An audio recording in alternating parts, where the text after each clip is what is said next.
네, 우리 시간이 되었으므로 다 같이 자리에서 일어나셔서 일례 찬양 드리면서 예배를 시작하도록 하겠습니다.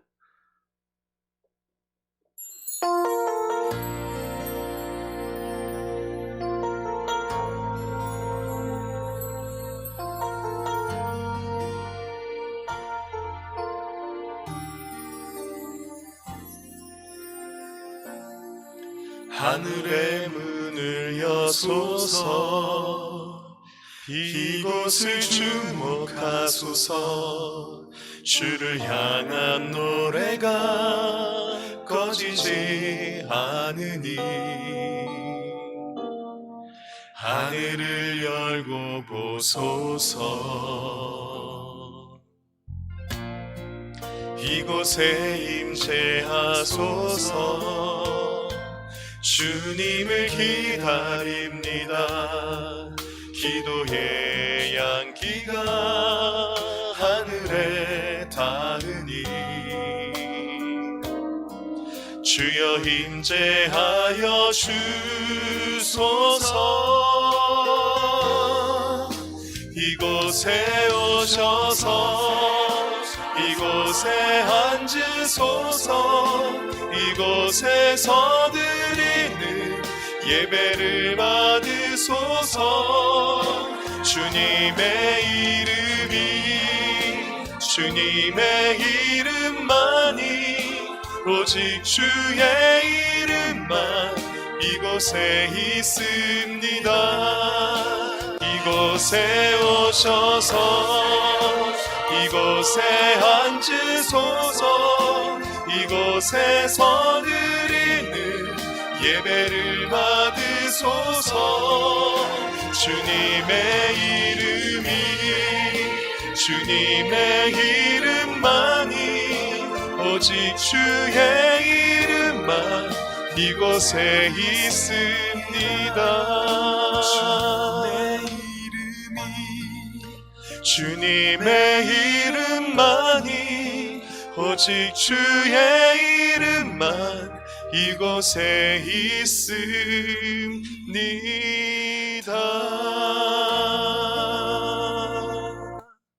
아멘. 자리에 앉으셔서 교회 공동의 기도 제목으로 함께 기도하겠습니다. 우리 1번부터 4번까지의 기도 제목을 기도의 마음으로 크게 함께 읽은 후에 합심해서 기도하겠습니다. 지난날 교회가 바른 길로 가지 못한 오류를 용서하여 주시옵소서. 교회가 계약법으로 돌아와 계약 실천을 통해 하나님의 나라가 임하게 하여 주시옵소서. 사람들의 죄로 인하여 환경이 파괴되고 지구온난화 이상기후가 계속되어 지금 인류는 생존의 위기 가운데 있게 되었습니다.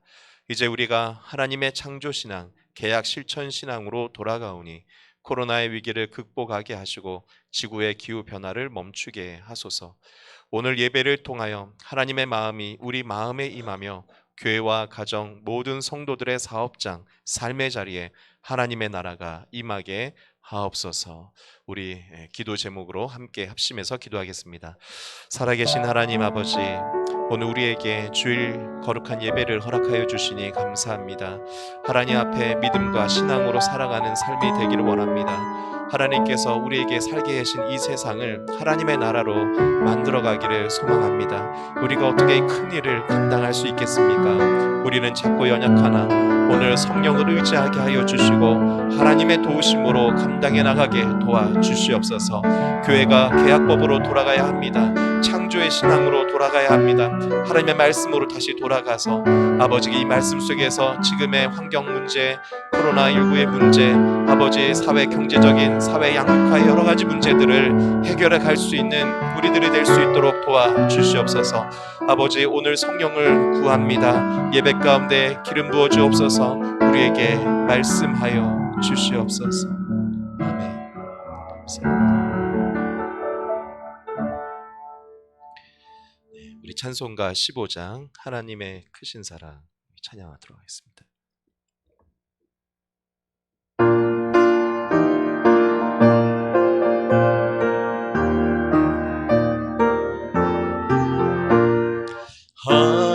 하나님의 크신 사랑 하늘에서 주께서 내리사 우리 맘에 항상 계셔 온전하게 하소서.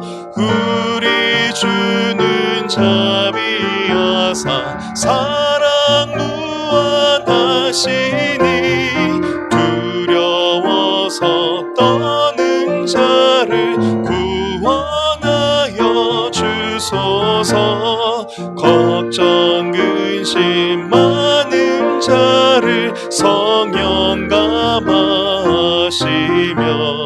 복과 은혜 사랑마다 평안하게 하소서. 처음과 끝이 되신 주님 항상 인도하셔서 마귀 유혹 받는 것을 속히 끊게 하소서. 전능하신 아버지여 주의 능력 주시고 우리 맘에 임하셔서 떠나가지 마소서. 주께 영광 항상 돌려 천사처럼 섬기며 주의 사랑 영원토록 찬송하게 하소서.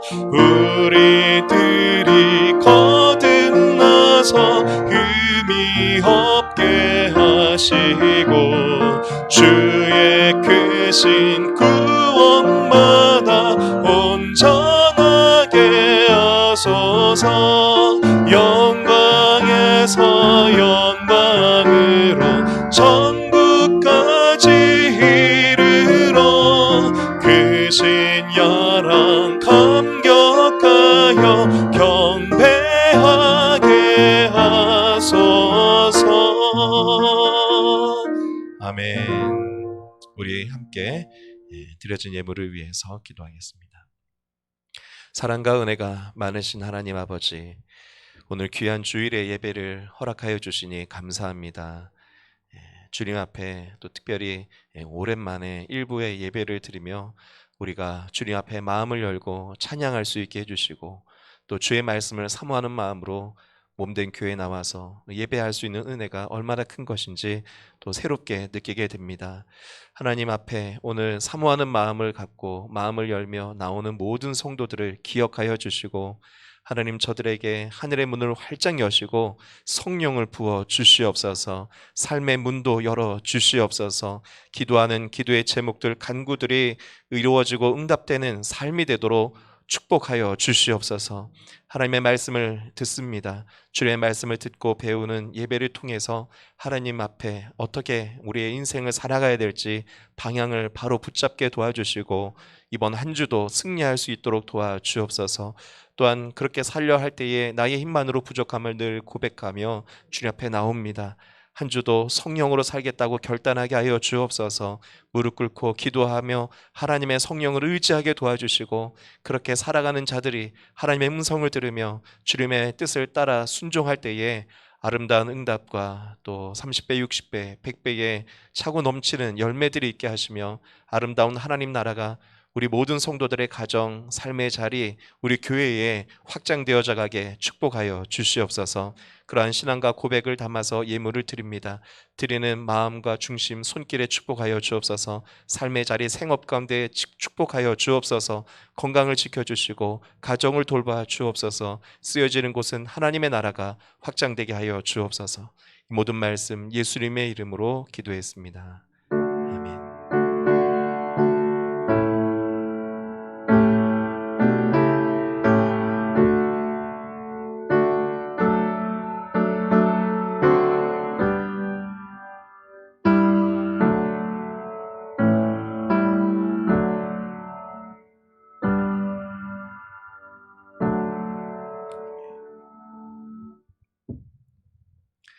네, 오늘 예배 가운데 나오신 여러분들을 주님의 이름으로 환영합니다.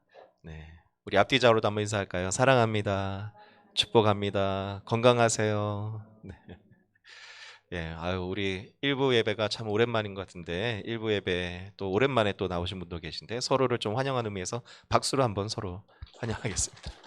예, 감사하네요. 참, 정말 주 은혜 안에서 좀 살아가기를 바라고, 이러한 과정들을 겪어보니까 참 우리가 일상의 삶 속에 사실은 얼마나 많은 하나님의 은혜를 느끼고 있었는지, 누리고 있었는지 느끼게 됩니다. 예배를 소중히 여기고 또 신앙의 삶을, 기도의 삶을 사모하며 살아가길 부탁드립니다. 네, 우리 교회 비전 복된 사람 거룩한 문화에 함께 참여해 주시고 힘써 지켜 주시기를 부탁드립니다. 계약 공동체 실천 사항을 항상 기억하고 품고 실천해 주시는 것이 비전을 이뤄가는 길입니다. 우리 계약 공동체 실천 사항을 좀 자주 봐주시고 또 함께 동참해 주시길 부탁드립니다. 오늘 11시 예배가 끝나면 아마 대략 12시쯤 될 것 같은데요. 기관장 회의를 하도록 하겠습니다. 오시면서 보셨겠지만 간판이 없어졌어요. 교회 지난주에 지지난주가 됐네요. 토요일 날 하여튼 간판이 차에 이제 부딪히면서 이렇게 훼손이 돼서 보상을 다 이제 받기로 했습니다. 그래서 간판을 새로 해야 되는데 교회 이름의 변경에 관한 건이 이제 올라와서 교회 이름을 먼저 변경할지 여부에 대한 의견을 물은 다음에 만약에 변경하기로 결정이 된다면은 뭐 의견을 또 들으려고 합니다. 교회 이름을 무엇으로 할지 중요한 결정이니까요.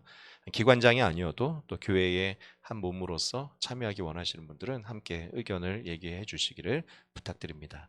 또 지금 코로나 상황으로 벌써 긴급 상황으로 거의 2월부터 시작해서 벌써 이제 10월이 다 되어가고 있는데요. 좀 이러할 때에도 우리가 교회 사역과 또 교회의 일꾼으로서 여러 가지 일들을 감당해야 될 텐데 어떻게 하는 것이 좋을지 또 이야기, 의견이 있으면 나누어 주기를 부탁드립니다. 네, 이제 오늘부터 1, 2부로 예배가 현장에서도 함께 진행이 됩니다. 마찬가지로 영상으로도 송출이 되고 있는 거고요. 그래서 영상 예배와 현장 예배가 병행되고 있으니까 어떤 모습으로든 우리가 하나님을 예배하고 또 사모하며 살아갈 수 있기를 부탁드립니다. 추석 명절 연휴 기간 예배를 안내드리면 명절은 수요일부터 시작이 되죠. 연휴가. 근데 수요일까지 새벽 예배를 진행하겠습니다. 원래 이제 내일도 새벽 예배를 해야 되는데 제가 굉장히 이제 가까이 지내는 우리 동기 목사님 아버님께서 토요일 날 소천을 하셨어요. 그래서 발인 예배를 월요일 날 새벽에 하는데 제가 이제 젊었을 때 거기 학교 다니면서 집에서도 오랫동안 좀 생활을 하고 제 아버지 같은 분이시라 가서 발인 예배까지 함께 좀 하고 오도록 하겠습니다. 그래서 월요일은 새벽 예배가 없고요. 화요일과 수요일 새벽 예배가 정상으로 진행이 되고 수요 예배는 가정 예배로 진행을 하도록 하겠습니다. 그리고 명절에 추도 예배로 설을 대신하시는 분들은 가족 예배 안내지가 나가시는 길에 테이블에 이렇게 있습니다. 그래서 한 장으로 제가 만들었으니까요. 예배 안내문과 설교문 이용해서 예배를 드리실 수 있기를 바랍니다. 10월이 다가왔습니다. 그래서 계약 실천 기도회를 10월 5일부터 금요일까지 저녁 9시부터 10시까지 이 자리에서 기도회를 하고 역시 영상으로 중계를 합니다. 그래서 어느 자리에서든 우리가 한 주를 시작할 때에 좀 기도로서 한 달을 10월에 한 달을 또 힘차게 기도하면서 시작할 수 있기를 부탁드립니다. 네, 우리 교회는 10월 9일이 창립일입니다. 그래서 그 주간에 창립 기념주일로 예배를 드리는데요. 돌아오는 10월 4일 주일이 21주년 창립 기념 주일이 되겠습니다. 기억해 주시고 우리 교회가 많은 분들의 헌신과 눈물, 땀으로 세워졌습니다. 하나님의 피값으로 세워진 교회인데 하나님께 감사하고 또 하나님을 온전히 찬양하고 예배하는 주일이 되기를 바랍니다. 오늘 우리에게 주시는 하나님의 말씀은 요한복음 3장 1절부터 16절의 말씀입니다. 요한복음 3장 1절에서 16절의 말씀입니다.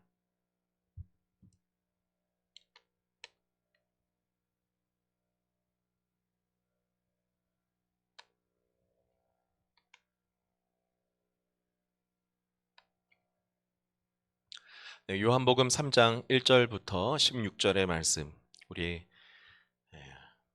저와 여러분이 한 절씩 교독하고 저는 녹화 때문에 다 읽도록 하겠습니다. 읽겠습니다. 바리새파 사람 가운데 니고데모라는 사람이 있었다. 그는 유대 사람의 한 지도자였다. 이 사람이 밤에 예수께 와서 말하였다. 랍비님, 우리는 선생님이 하나님께로부터 오신 분임을 압니다. 하나님께서 함께하지 않으시면 선생님께서 행하시는 그런 표징들을 아무도 행할 수 없습니다. 예수께서 그에게 말씀하셨다. 내가 진정으로 진정으로 너에게 말한다. 누구든지 다시 나지 않으면 하나님 나라를 볼 수 없다. 니고데모가 예수께 말하였다. 사람이 늙었는데 그가 어떻게 태어날 수 있겠습니까? 어머니 뱃속에 다시 들어갔다가 태어날 수야 없지 않습니까? 예수께서 대답하셨다. 내가 진정으로 진정으로 너에게 말한다. 누구든지 물과 성령으로 나지 아니하면 하나님 나라에 들어갈 수 없다. 육에서 난 것은 육이요 영에서 난 것은 영이다. 너희가 다시 태어나야 한다고 내가 말한 것을 너희는 이상히 여기지 말아라.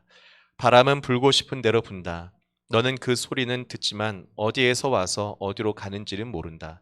성령으로 태어난 사람은 다 이와 같다.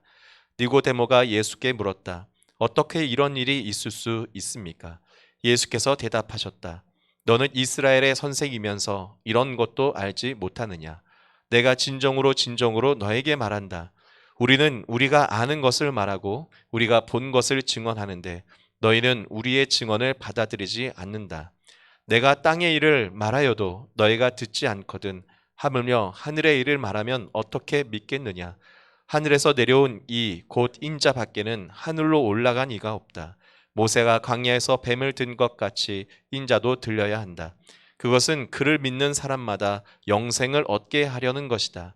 하나님께서 세상을 이처럼 사랑하셔서 외아들을 주셨으니 이는 그를 믿는 사람마다 멸망하지 않고 영생을 얻게 하려는 것이다. 아멘.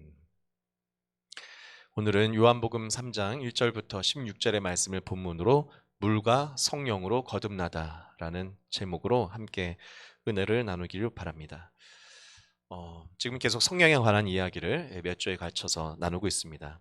성경에서는 성령을 비유적으로 많이 표현했습니다. 대표적인 표현은 물과 불이죠. 자, 성령을 왜 물로 비유했을까요?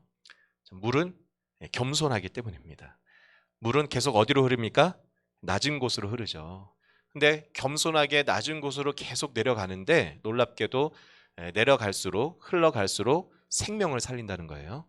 하늘에서 떨어지면 산 골짜기에서 시냇물을 이루기 시작해서 물이 흘러내려가면 주변에 있는 식물들이 나무들이 살아납니다. 그리고 꽃이 피고 꽃이 지더라도 열매가 맺히게 되죠. 그래서 식물들과 자연 그리고 우리 사람도 사실은 이 물의 낮아짐 때문에 살게 되는 것입니다. 요한복음 7장에는 그래서 성령을 받는 사람, 충만한 사람에 대해서 예수님이 이렇게 말씀하셨어요. 나를 믿는 사람은 성경이 말한 바와 같이 그의 배에서 생수가 강물처럼 흘러나올 것이다. 그러니까 옛 개역 개정에는 생수의 강이 흐를 것이다라고 했거든요. 그러니까 여러분 성령이 충만하셔서 배에서부터 생수의 강이 흘러가는 사람이 되길 바랍니다. 그런 사람이 있다면 얼마나 시원하겠습니까? 또 그런 사람과 함께 있으면은 늘 촉촉히 젖을 수 있고 메마르지 않고 자 그런 것이 성령의 역사다라고 얘기하는 것이죠. 또 성령을 불로 표현하기도 합니다. 대표적으로 화면에 보는 것처럼 사도행전의 2장에 보면은 오순절날 성령이 임하는데 그 성령이 어떤 모습으로 임하는 것 같았다고 묘사해 놨습니까? 2절에 보니까 급하고 강한 바람 같은 소리가 있었다는 거예요. 그러니까 그런 강한 바람과 같은 소리로 또 3절에 보니까 불길이 솟아오를 때 혓바닥처럼 갈라지는 것 같은 혀가 그들에게 나타나는 것 같았다라고 되잖아요. 자, 이게 혀가 뭡니까? 혀가 불의 혀가 아마 불 피워보신 분들은 알겠지만 빨간 불이 이렇게 피어오르면은 그냥 가만히 있는 게 아니잖아요. 이렇게 굉장히 아름답게 살아 움직입니다. 불꽃이 멋지죠. 그래서 뭐 캠핑에 가면은 힘들게 텐트 치고 고기도 다 구워 먹고 나면 사실 이제 잠자기 전까지 뭐 하는 겁니까? 이렇게 불 펴놓고 그 불 바라보는 거 불멍한다고 그러잖아요. 그러니까 불만 바라봐도 신기하게 마음이 막 이렇게 차분해지고요. 또 그 불이 모습이 참 아름답습니다. 굉장히 타오르면서 생기가 있고 살아있는 모습을 보여주는 거예요. 자, 성령이란 이렇게 묘사된다는 거예요. 왜 이렇게 묘사했습니까?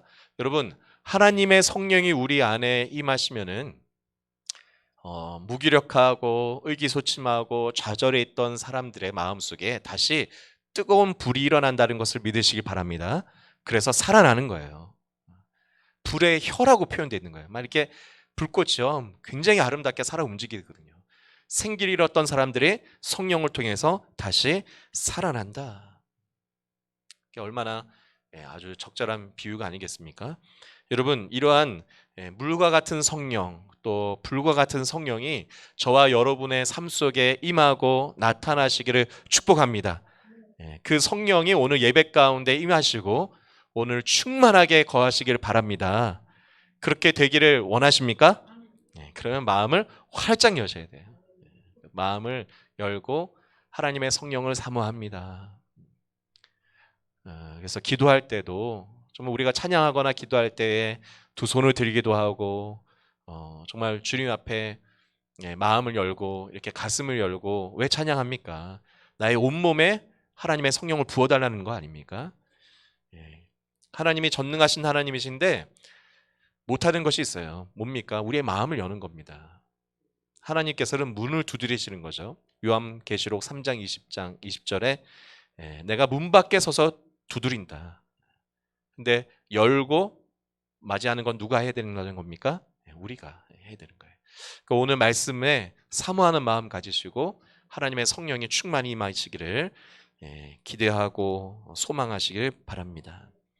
자, 그래서 오늘 이 성령을 우리가 더 깊이 바로 알고 또 충만한 한 주간의 삶을 살아가기 바라는데 어제 말씀, 지난주의 말씀에 이어서 나누고자 합니다. 자, 성령께서 임하시는 원리가 있다는 거예요. 성령께서 임하시는 역사하시는 단계들이 있다는 겁니다. 그래서 지난주에 예수님의 성령의 임하심과 제자들의 성령의 임하심을 나누었습니다. 기억하기 위해서 간단하게 다시 본다면은 자, 예수님께서 공생애를 시작하실 때 침례를 받으셨어요. 사실 침례를 받기 전 모든 삶도 사실 어떤 삶이었습니까? 낮아지심의 삶이었어요. 그래서 침례를 통해서 여러분 침례 받으려고 사람들이 침례위원 앞에 줄을 서 있었어요. 근데 그 줄의 행렬을 어떤 행렬이라고 할 수 있습니까? 죄인들의 행렬이라고 할 수 있는 거예요. 그러니까 죄인들이 서 있는 곳에 거룩하신 창조주 하나님이 줄 서서 계시다. 이것 자체로도 엄청난 일이에요.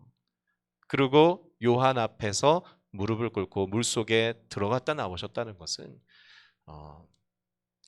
나는 낮아짐으로 사역하겠다라는 그러한 고백이신 거고, 놀랍게도 그러한 침례를 받고 올라오실 때에 성령이 비둘기같이 임했다라고 기록하고 있습니다.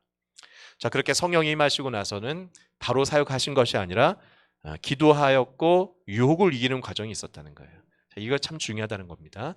우리가 성령을 이제 경험하기 시작하고 체험하기 시작하면 그때부터 능력이 나타나고 좋은 일들이 생기는 것이 아니라 사단과의 싸움과 이 죄와의 싸움이 있다는 거예요. 그래서 예수님은 이와 같은 과정을 이기시고 승리하셨고 그리고 그 능력으로 권능으로 사역을 하셨다는 이 세 가지의 단계가 있었습니다. 자, 제자들도 사실은 같아져요. 놀랍게도 예수님과 동행하면서 예수님께 훈련을 받았습니다. 그러나 그것이 자신의 것이 되지를 못했어요. 예수님의 기적의 현장에서 예수님의 말씀을 직접 들었으면 얼마나 좋은 훈련 받았습니까? 저 그런 데 있으면 저도 정말 갈 거예요. 근데 진짜 가장 중요한 훈련은 뭐였냐?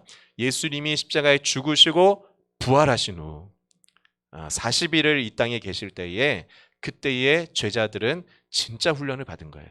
자, 무슨 훈련을 받았습니까? 나는 제자의 자격이 없구나.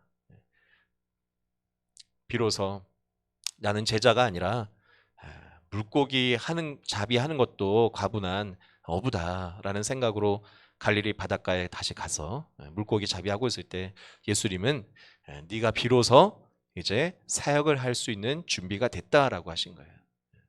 여러분, 하나님 앞에 이 마음의 낮아짐, 무자격 의식, 이것은 신약 시대에는 산상수훈에서 심령이 가난한 자라고 하는 거예요.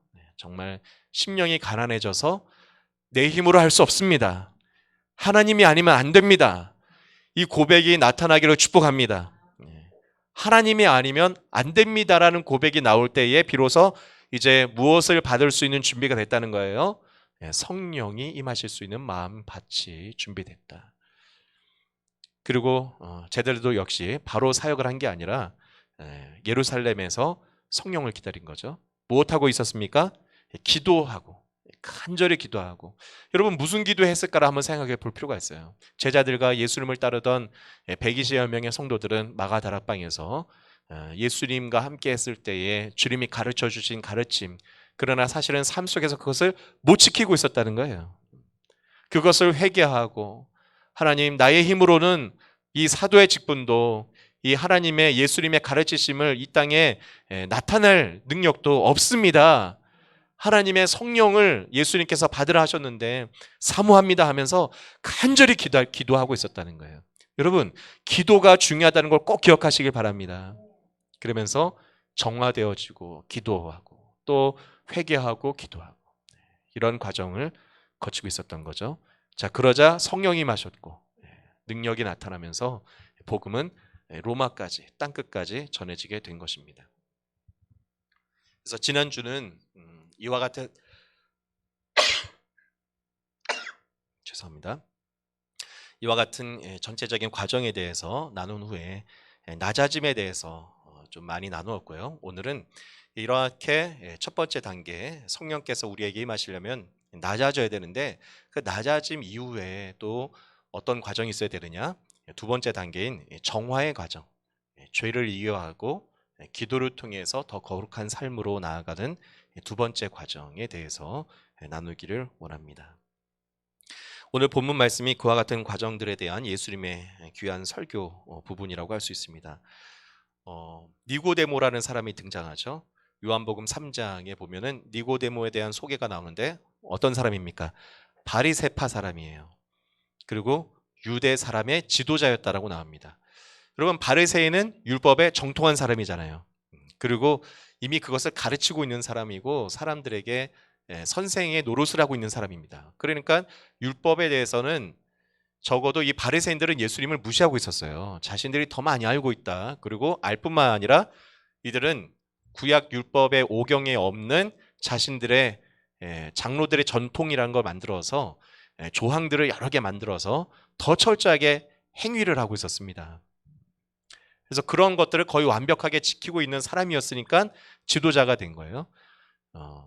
어떤 지도자냐면 이 사내들인 공의회, 그러니까 우리나라로 치면은 국회의사당, 국회의원에 해당하는 그런 유대인의 최고 의결 기관의 회원이었다는 거예요.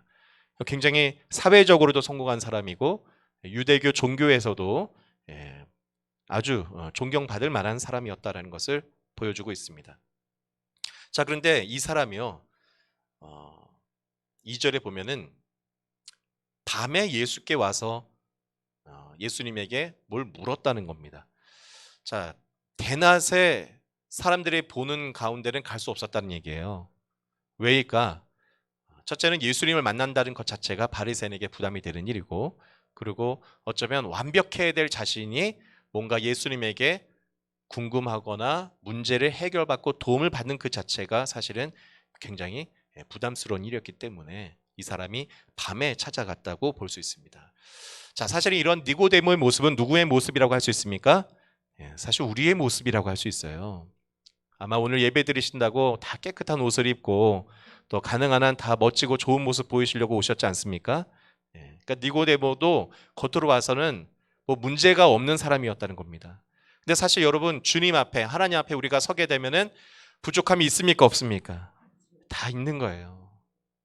근데 니고데모가 참 중요한, 특별히 예수님께서 니고데모와 어떤 이야기를 하시냐? 거듭남에 대한 이야기를 하는 거예요. 다른 사람들과는 이런 얘기를 안 하셨어요. 근데 니고데모, 여러분, 예수님은 허튼 얘기 안 하시는 분이잖아요. 근데 왜 니고데모와 거듭남에 관한 이야기를 했을까요? 니고데모가 그와 같은 대화를 할 만한 사람으로 준비가 되어 있었다는 사람입니다. 그러니까 니고데모는 적어도 솔직한 사람이었다는 거예요. 바리새인은 율법적인 어떤 행위로서 자신의 거룩함을 포장하고 있었어요. 그런데 니고데모는 근데 아무리 생각하고 아무리 고민해도 솔직했던 거예요. 나는 여전히 죄인인데, 나는 하나님 앞에 여전히 죄책감이 있는데, 나는 부끄러운데 이것을 어떻게 해결할 수 있을까? 바리새인으로서 율법에 정통했고 사회적으로도 지도자로 많은 사람들이 나에게 배우고 내가 판결을 하는 사람임에도 불구하고 예수님에게 물어봐야겠다라는 솔직한 생각을 갖고 있었다는 겁니다. 자, 그래서 니고데모는 예수님 앞에 나왔고, 자, 그런 예수님, 니고데모 앞에 예수님께서는 뭐라고 얘기하셨다는 거예요? 우리 3절이죠. 예수님께서 말하신 거예요. 진정으로 진정으로 너에게 말한다. 누구든지 다시 나지 않으면 하나님 나라를 볼 수 없다라고 해요. 자, 다시 나라고 한 거예요. 다시 태어나야 된다. 그러니까 우리가 교회에서 많이 쓰는 말로는 너 거듭나야 한다라고 얘기를 한 겁니다. 자, 니고데모가 이 얘기를 듣고는 당황했습니다. 왜냐? 이미 자신은 나이가 많이 든 사람이고, 그런데 어떻게 어머니 뱃속에 들어갔다가 다시 나오란 말이냐. 예수님께서 호통으로 치시죠. 너 그 말을 못 알아듣냐? 너 선생이라는 사람이. 그러면서 5절에 이렇게 얘기하십니다. 예수께서 대답하셨다. 내가 진정으로 진정으로 너에게 말한다. 누구든지 물과 성령으로 나지 아니하면 하나님의 나라에 들어갈 수 없다라고 얘기하신 거예요. 자, 그러니까 거듭난다는 것은 곧 무엇으로 나야 한다는 얘기라는 겁니까? 물과 성령으로 나야 한다는 거예요.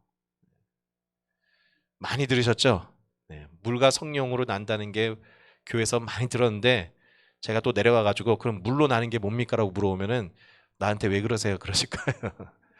네, 교회에서는 많이 들었는데 또 물어보면은 뭔지 잘 모르는 게 많이 있어요. 그러니까 여러분 오늘 물과 성령으로 나는 게 무엇인지 꼭 붙들고 갈 수 있기를 바랍니다.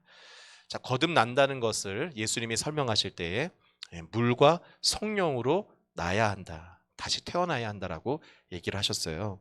자, 그러면 물로 다시 난다는 것은 무엇인지를 먼저 나누고자 합니다. 자, 물로 난다는 것은 당시 침례 요한이 주고 있던 침례를 얘기하는 거예요.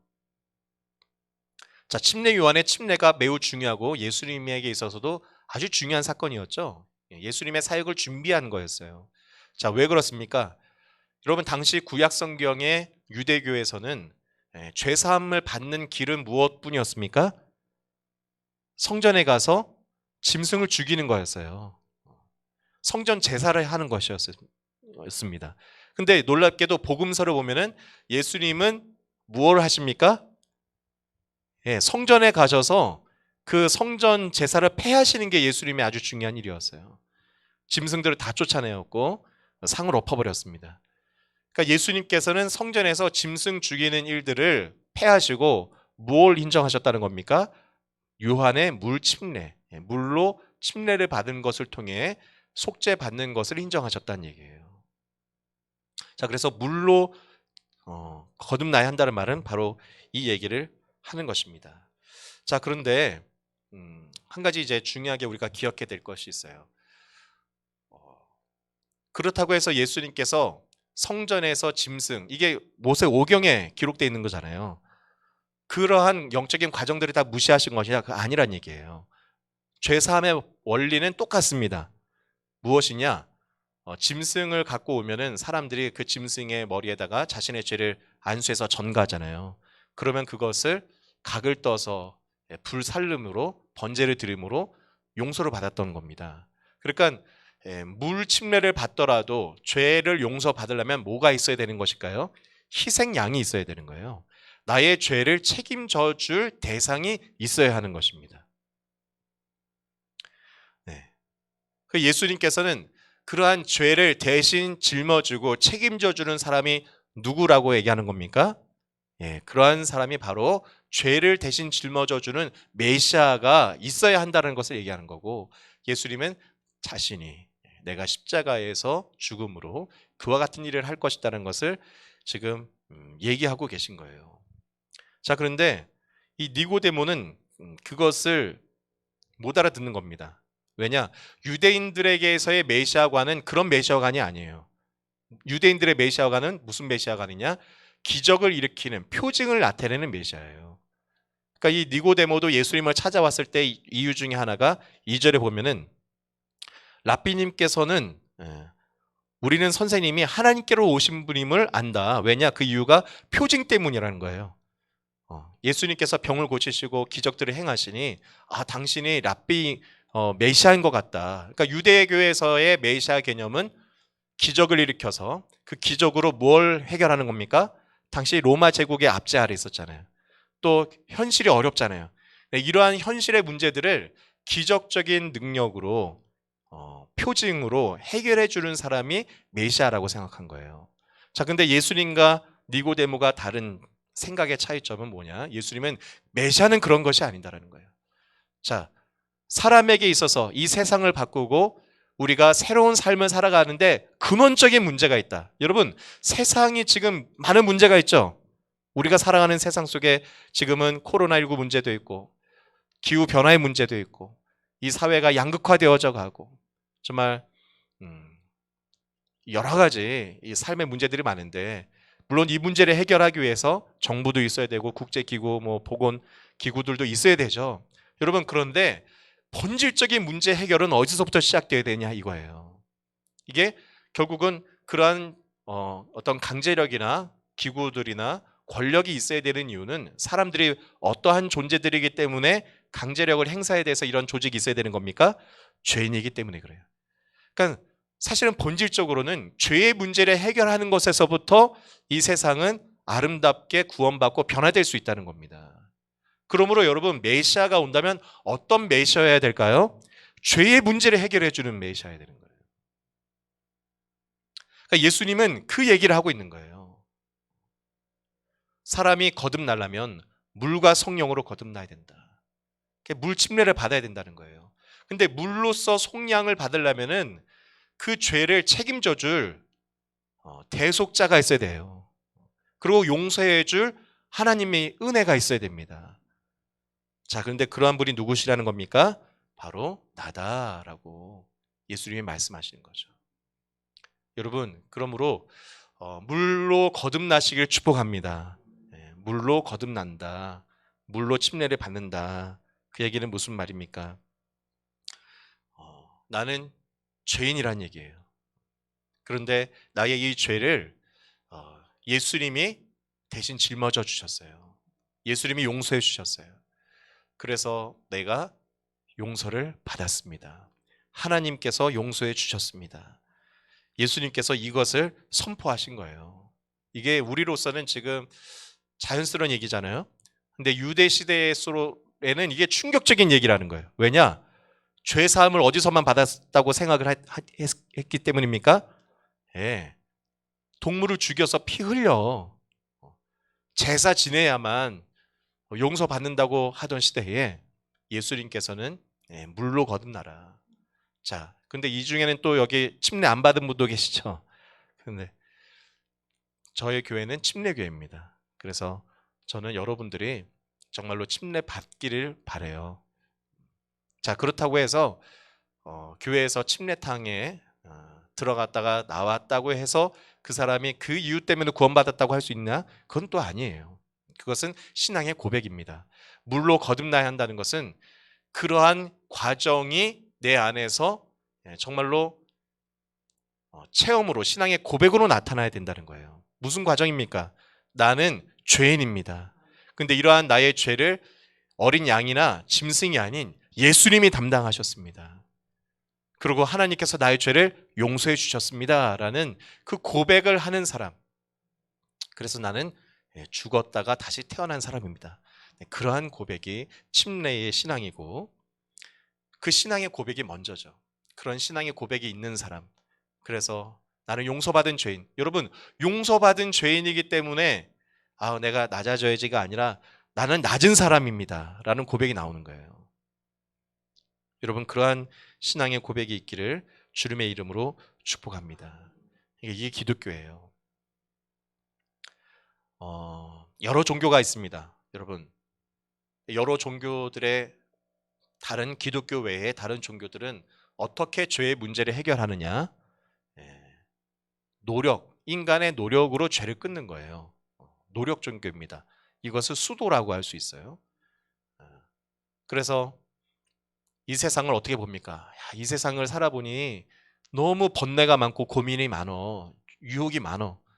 108번뇌가 있구나. 여기에서 벗어나야겠다고 해서 세상을 떠난다고 하는 거예요.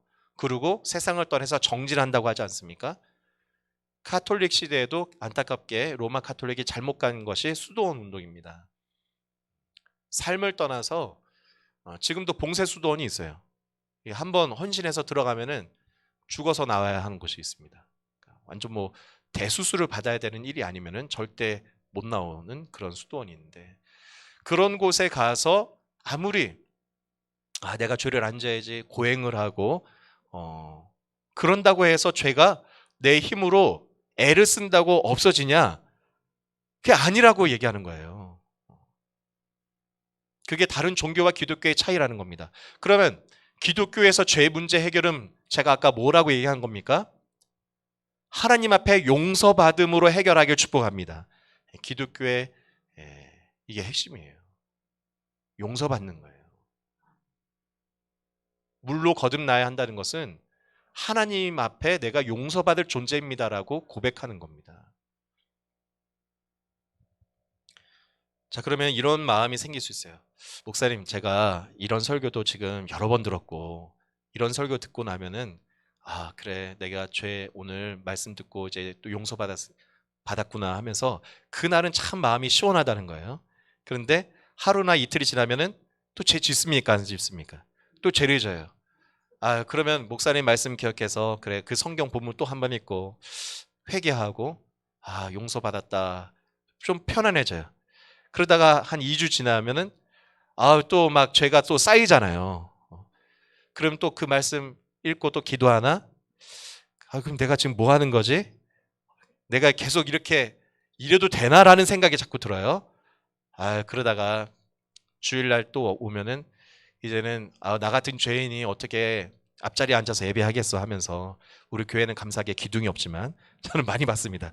기둥이 있는 교회는 꼭 이렇게 그 기둥 뒤에 앉으시는 분들이 꼭 계세요. 나 같은 죄인은 앞으로 못 나간다.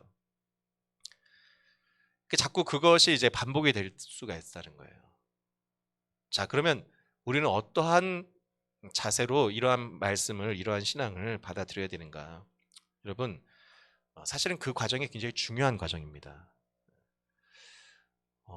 우리가 여러분 그 용서를 받고 너무 기쁘잖아요. 그리고 삶을 또 살아요. 근데 또 죄가 또 보여요.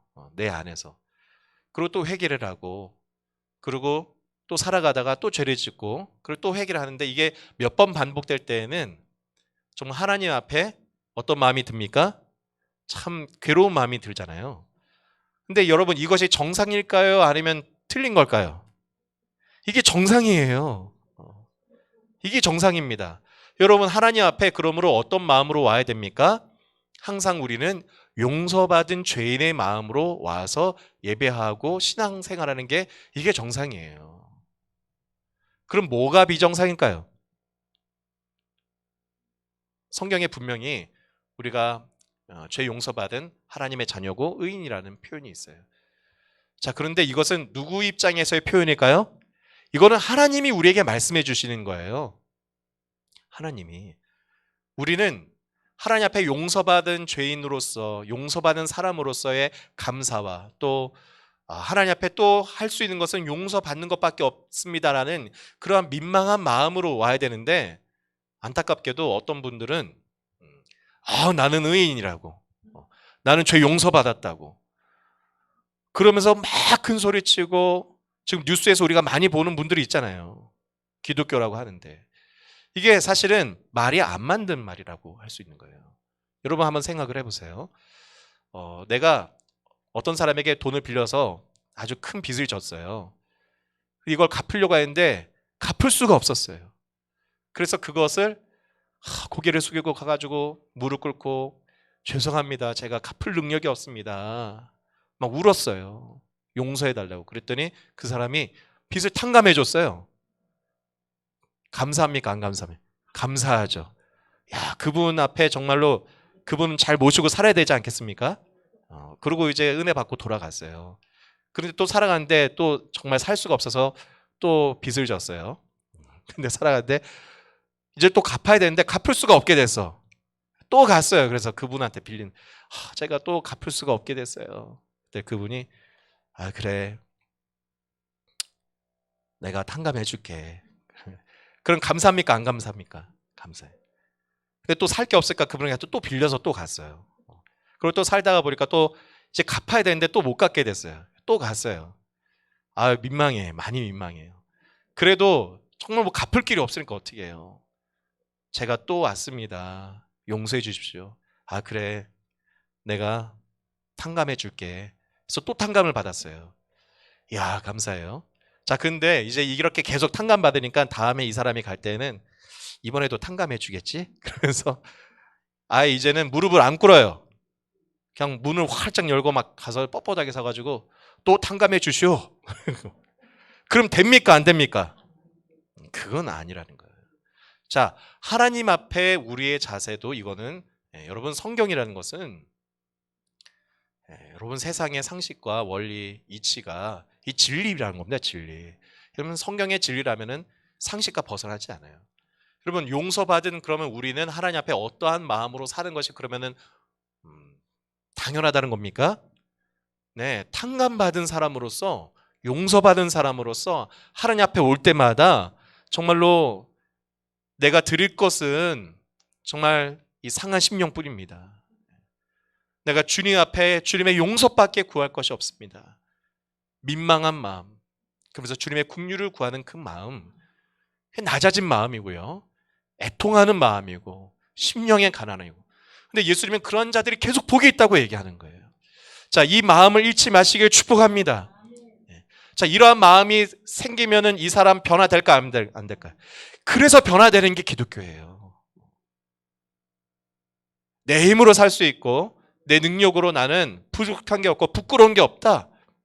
그러니까 변하지를 않습니다. 그래서 기독교와 다른 종교의 아주 중요한 차이예요. 여러분 우리는 수도나 고행이나 또 다른 방법이 아니라 하나님 앞에 용서받는 것을 통해서 변화되고 구원받는 것입니다. 하나님 앞에 이와 같은 죄인 의식이 있기를 축복합니다. 여러분 죄인 의식이라는 거예요. 이것은 죄의식과 다른 겁니다. 죄의식은 뭡니까? 죄의식은요 구원받기 전에 이 죄를 어찌 해결할 줄 몰라서 죄책감에 괴로운 상태를 죄의식이라고 하는 거예요. 그러나 우리는 달라요. 저는 정말 이 말씀을 깨닫고 얼마나 감사했는지 모릅니다. 내 마음이 내가 느끼는 이런 것이 틀린 게 아니었구나. 저희가 주일학교나 참 오랜 시간 동안 고민이 이거였거든요. 나는 괴로워요. 교회 가면은. 왜냐? 이 죄의 문제 나는 늘 회개밖에 할 게 없는데. 근데 교회 가면 너 의인이라고 죄사함의 확신을 가지라고. 죄사함은 확신은 갖죠. 근데 그것으로 하나님 앞에 제가 당당할 건 아니더라고요. 하나님 앞에 여러분 낮아지길 바라고. 자, 그러면 항상 어떤 마음으로 다른 사람도 보게 될까요? 저분이 나보다 훨씬 나은 분이지. 정말 그렇게 보인다니까요. 여러분 그렇게 세상과 또 사람들을 대하시고 새롭게 거듭난 삶을 사시길 축복합니다. 그게 물로 거듭나는 거예요. 자, 그러면 물과 성령으로 거듭나야 된다. 그럼 성령은 뭘 얘기하는 것입니까? 물로 거듭났어요. 그리고 하나님 앞에 용서받는 삶, 내가 용서받은 죄인이라는 것을 아는 삶을 살게 됐습니다. 자, 그런데 여전히 계속 죄가 반복되고 있다는 것은 문제가 되죠. 자, 그런데요 성령으로 거듭나는 사람은 어떤 것을 경험하게 되느냐? 여러분 하나님 앞에 정말로 이제 내가 용서받았다, 그 주님 앞에 나는 부끄러운 정말 이 죄인 어찌 살아야 합니까 하면서 간절히 기도할 때에 여러분 성령을 경험하는 거예요. 성령이 충만하게 임하면서 여러분 여러 가지 모습으로 체험으로 성령의 역사는 다양하니까 나타나기도 하는데, 어떤 사람은 정말로 저는 그런 저의 이제 간증이라면 저는 눈물이 잘 없어요. 그런데 기도를 하면은 십자가를 경험할 때가 있어요. 그래서 정말 뭐 환상으로 생생하게 보였다기보다도 성경을 읽으면서 예수님께서 십자가를 지고 가는 모습, 또 고통받으시는 모습 있지 않습니까? 기도할 때에 마치 그것이 생생하게 느껴지고 또 보여질 때가 있어요. 그러면 정말 놀랍게도 나의 죄 때문에 고난당하신 예수님 앞에 눈물이 나옵니다. 성령으로 경험되는 거죠. 사람마다 차이가 있어요. 어떤 사람은 그와 같은 과정들이 어떤 특별한 부흥회나 집회에서 막 떼굴떼굴 구르면서 막 경험하는 분도 있기도 하고요. 또는 어떤 분은 성경을 배워가면서 예배하면서 오랜 시간 동안 삶 속에서 점점 성령을 잔잔히 경험하면서 체험하기도 합니다. 그러니까 막 특별한 어느 날 막 떼굴떼굴 구른 사람은 날짜를 기억할 수도 있겠죠. 그러나 또 어떤 분은 성령을 잔잔하게 경험하면서 점점 성령을 어쨌든 체험하면서 변하는 거예요. 자, 이러한 성령의 경험, 성령으로 나는 과정. 자, 그러면 뭐가 없어지기 시작할까요? 그러한 반복되었던 죄들이 점점 사라져가는 거예요. 자, 이것이 성령으로 거듭난다, 성령으로 다시 태어난다라고 하는 말씀입니다. 그리스도인들이 죄를 질 수밖에 없는 나는 연약한 인간이고, 그러니 죄를 반복할 수밖에 없지 하면서 마음 놓고 죄를 막 지면 됩니까? 안 됩니까? 그거는 하나님 앞에 있을 수 없는 마음이에요. 진짜 구원받은 사람이라면 자, 죄 앞에 항상 애통하는 거고, 그래서 주님 앞에 나는 용서를 구할 수밖에 없는 사람입니다. 자, 근데 그런 사람이 이제 여러분 하나님의 성령의 마음을 활짝 여시기 바랍니다. 놀랍게도 그러한 성령을 체험하고 경험하기 시작하면 여러분 그러한 성령 가운데 기도하고 삶을 살아가면 놀라운 일이 일어난다는 거예요. 무슨 일이 일어납니까? 정화의 은총이 일어나요. 그것은 여러분 경험해 보신 분들은 압니다. 예전에는 그렇게 유혹이 되는 일들이 있어요. 그런데 기도하고 또는 뜨겁게 찬양하고 또 예배를 통해서 하나님의 성령을 충만히 받고 나면은 놀랍게도 그렇게 유혹이 되던 일들이 이상하게 유혹이 안 돼요. 예전에는 아주 심각한 나에게 이 강박처럼 다가오던 일들이 반복되던 그런 죄악들의 문제들이 점점 주님 앞에서 사라져가는 것들을 보게 되는 겁니다. 그것이 어떻게 일어난다고요? 성령으로 난 사람들에게 일어나는 일이라는 거예요. 그래서 예수님 말씀하시는 겁니다. 물과 성령으로 나지 않고는 하나님의 나라를 볼 수 없다. 여러분, 여러분의 가정, 우리의 삶, 우리 교회, 이 나라가 하나님의 나라가 되기를 축복합니다. 하나님의 나라가 어떻게 된다고요? 예수님 시대에도요, 열심당원들이 있었어요. 그래서 뭐 암살도 하고 로마 제국을 몰아내기 위해서 여러 가지 일도 했지만, 근데 예수님이 꿈꾸신 하나님의 나라는 가룟 유다가 추구했던 그러한 방법이 아니라 바로 물과 성령으로 거듭나며 죄악의 문제를 해결한, 그러한 죄악의 문제를 해결한 사람들이 하나님의 권능을 힘입어서 하나님의 나라를 확장하는 것, 그것이 바로 하나님의 나라를 확장하는 방법이라는 것입니다. 여러분, 그래서 신앙생활은, 기독교의 신앙생활은 이거예요. 그러면 여러분 뭘 보게 될까요? 하나님 앞에 내가 성령으로 살려고 했어요. 기도했어요. 그리고 하나님의 인도를 받습니다. 그러면 성령으로 살기로 결단한 날부터 막 거룩한 삶을 살고 능력이 나타나고 할까요? 우리가 지난주에 낮아짐으로 성령으로 삽시다 했는데 여러분 오늘 어떤 마음으로 오셨습니까? 승리하는 마음으로 오셨습니까? 여러분 근데 괜찮아요. 오늘 나오신 게 승리한 겁니다. 그리고 그것이 우리가 거쳐가야 될 과정이에요. 우리가 성령을 더 의지하고 하나님 앞에 정말로 거룩한 삶을 더 소망하면 뭘 보게 되느냐? 더 예민해지면서 더 많은 내 속에 죄들을 보게 돼요.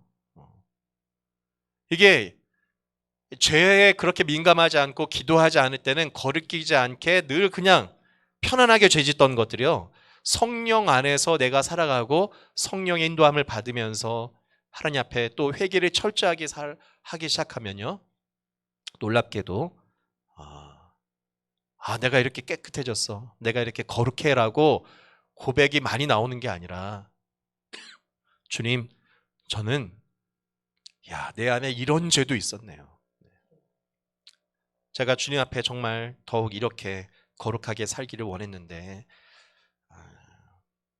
제 속에는 온갖 죄악들이 가득 차 있는 정말 쓰레기통 같은 제 속을 보게 됩니다. 그래서 더 큰 죄악을 보게 되는 거예요.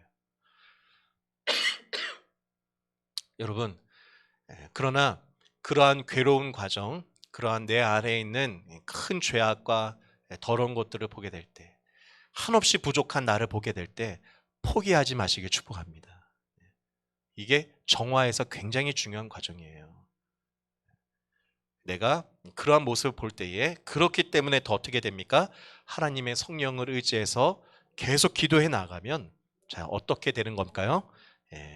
반복되던 죄악들이 사라져가는 거고, 그러면서 더욱 누구와 가까워질까요? 하나님 앞에 더 가까이 가면서 우리의 마음 속에 하나님의 마음이 비로소 가득 채워지는 거예요. 여러분, 신비한 능력이나 투시의 능력이나 어떤 신비 체험을 구할 것이 아니라 여러분 거룩한 삶을 구하시길 축복합니다. 나의 마음이 죄악이 더욱 사라지기를 소망하길 바랍니다. 나의 삶이 반복되는 죄악들이 물러가기를 바라길 바랍니다. 그러면서 하나님이 더욱 내 안에 채워지시는 거예요. 하나님의 빛이, 하나님의 성령이 내 안에 가득 채워지기 시작할 때에, 자, 그럴 때 이제 세 번째 단계로 가면서 그러한 사람을 통해 하나님은 능력을 나타내시고 열매가 있게 하시고 하나님의 나라가 확장되게 하십니다. 자, 저와 여러분이 지금의 코로나의 시기에, 어려운 시기, 여러분 우리가 뭐 할 수 있겠습니까? 지금 공식적으로 교회 활동을 나라에서 자꾸 하지 말 것을 권하고 있고, 또 전염병 앞에 우리도 상식적으로 행동을 해야 됩니다. 우리가 모여서 어떤 교회적 차원의 행사를 할 것은 아닙니다.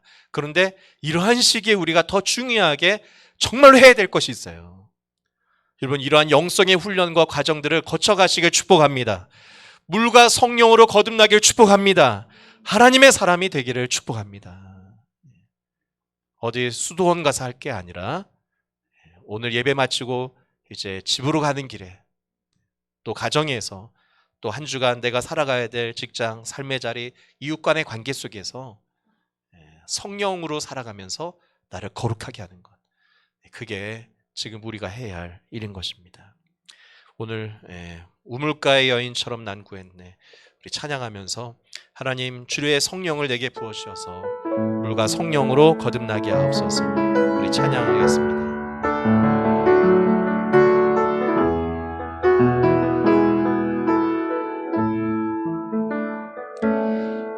우물가의 여인처럼 난 구했네. 헛되고 헛된 것들을 그때 주님 하신 말씀, 내 샘매와 생수를 마셔라. 오 주님 채우소서. 나의 잔을 높이 듭니다. 하늘 양식 내게 채워주소서. 넘치도록 채워. 우리 다시 한번 찬양하겠습니다. 우물가의 여인처럼 난 구했네. 헛되고 헛된 것들을